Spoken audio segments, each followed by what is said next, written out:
পাকিস্তান তো 7 তারিখে যদি না আমাদের প্রধানমন্ত্রী যে 6 তারিখে রাত গেছে যদি না ওই এটা জনকে যদি না পারাতো, কিন্তু ভারতবর্ষের কেউ এখন ধরুন সব মুসলিম খ্রিস্টান বা হিন্দু এবং দলীয় থাকতে পারতো না। কিন্তু আমি একটা মুসলিম সম্প্রদায় মানে জঙ্গিকে আমি পছন্দ করি, কারণ আমি ভারত মায়ের সন্তান, আমি ভারত মায়ের মাটিতে জন্ম করেছি, এই হিন্দুস্তানের মাটি জন্ম করেছি, আমি হিন্দুস্তান জিন্দাবাদ আর পাকিস্তান আমার কাছে মুর্দাবাদ। তারা আমার মতবাদ তারা এখান থেকে ওরাই তো জঙ্গি, ওদের এখান থেকে তেরিয়া পাকিস্তানে পাঠানো উচিত। কারণ আজকের মমতা বন্দ্যোপাধ্যায় যে নদিয়ায় দেখা গিয়েছিল জঙ্গির সঙ্গে সবচেয়ে যদি বড় অপরাধী জঙ্গি হয় সেই মমতা বন্দ্যোপাধ্যায়, কালকের চাকরিদারের কি হারে মারধর করছে।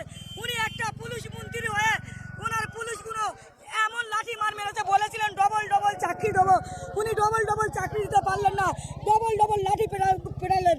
বাংলা হান্টের আরো খবর দেখতে নজর রাখুন। বাংলা খবর মানেই বাংলা হান্ট।